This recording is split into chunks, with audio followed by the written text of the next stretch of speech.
Welcome to drmom.com. Hey everyone, Dr. Mom.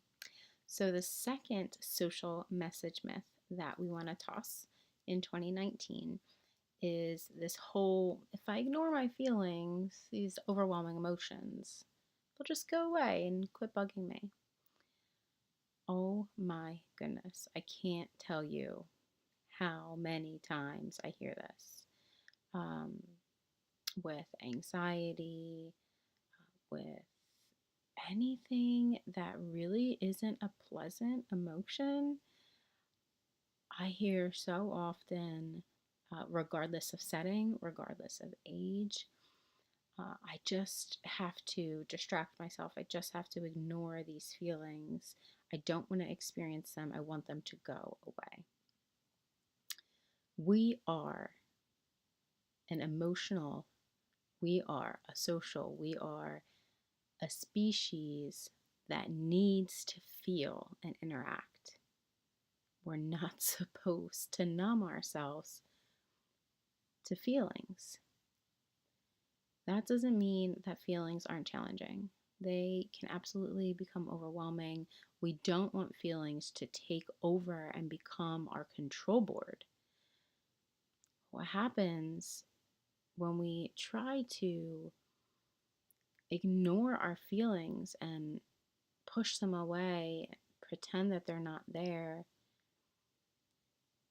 is this unnatural kind of tug of war that happens inside of us that creates this suffering, because now we're not just overwhelmed or anxious about something, but now we're also frustrated or resentful or otherwise upset with ourselves because we're anxious or we can't get rid of the anxiety, and it makes it worse.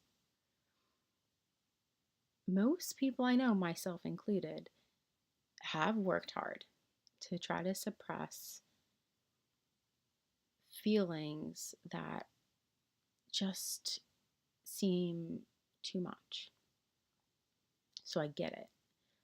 It seems like if we can escape the feeling, if we can make it go away, if we can make it so we don't experience it, then we just won't have to deal with it. It's just going to be gone and it'll be easier.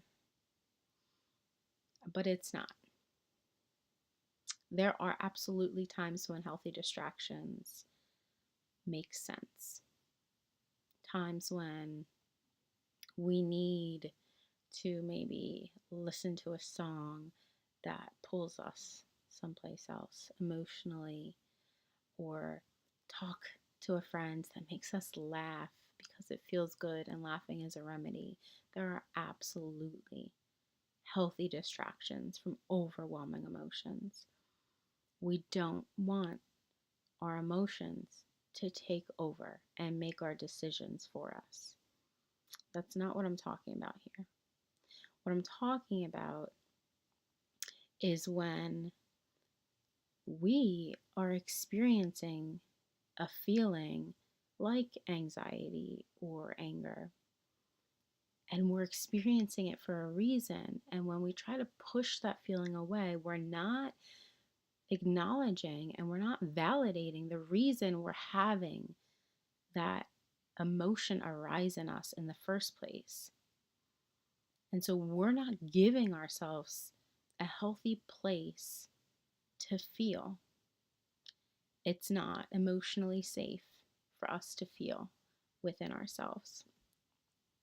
And that can be the danger zone. That can be where that tug of war starts. That can be where we can either become numb, and any threat of feeling can be scary or extra painful because we've tried so hard not to feel at all, or we can fight internally so much that our emotions do take control.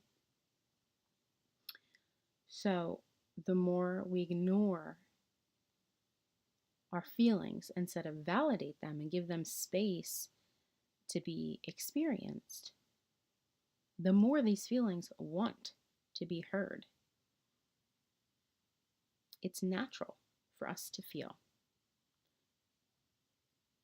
We struggle with discomfort, especially in our culture. We don't want to feel uncomfortable.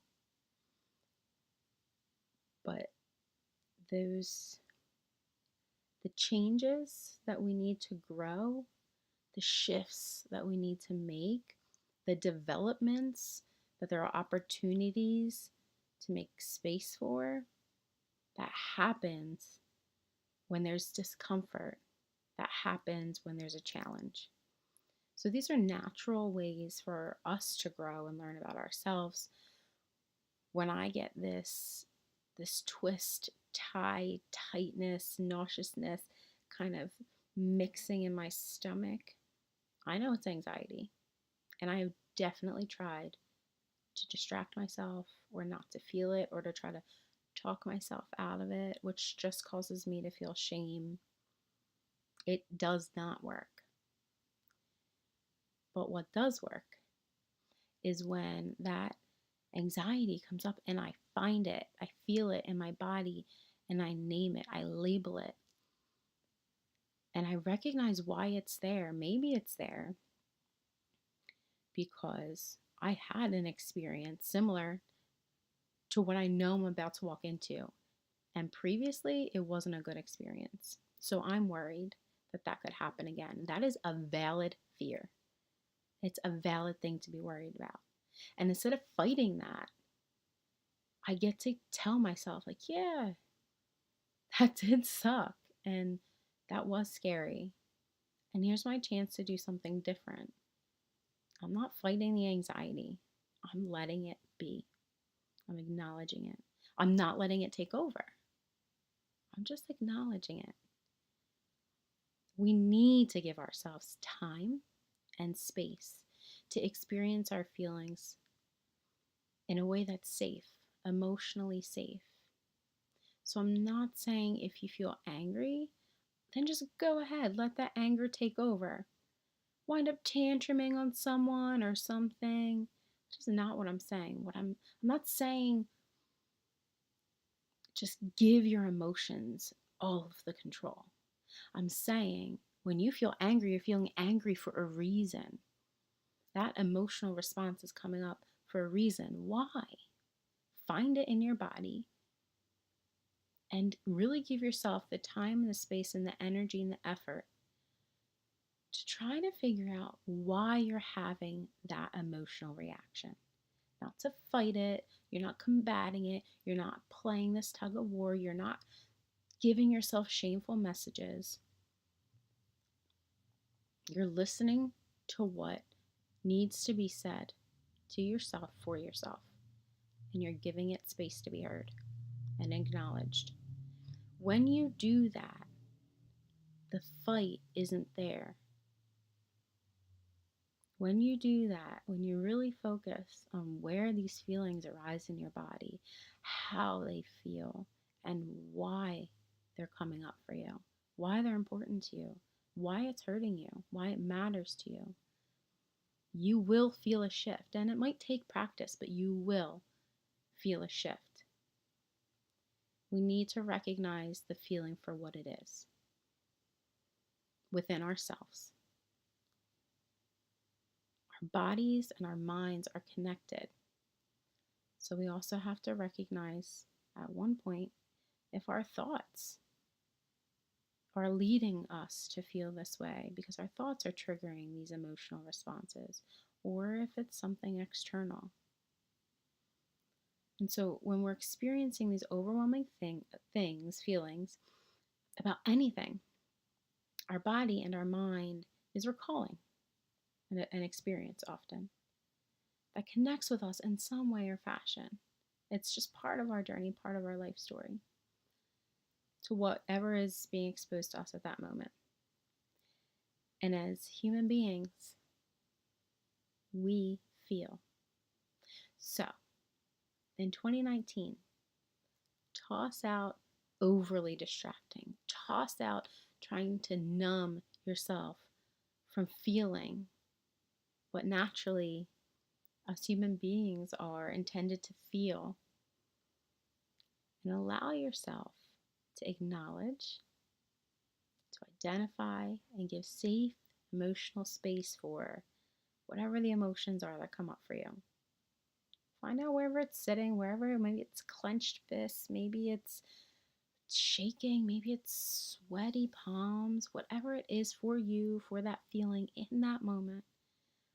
And allow yourself to feel where it's at in your body in that moment. And raise your awareness of why you might be having that reaction. And tell me, after you practice it a couple times, leave me a comment and tell me if you notice a difference. It might take some practice if you've been doing it the other way for a long time. Maybe you've been exploding for a long time. Maybe you've been numbing for a long time. You know it's not working if you've been exploding for a long time and numbing for a long time. So maybe this is worth a try for you. So toss out ignoring your feelings in 2019. Start giving them space. That's all for now. See you next time. Thanks for tuning in. Until next time. Bye. DrMom.com does not constitute a client-patient relationship and claims no clinical responsibility for any information presented on this channel. Please seek out a therapist in your area if you would like to pursue individual clinical support.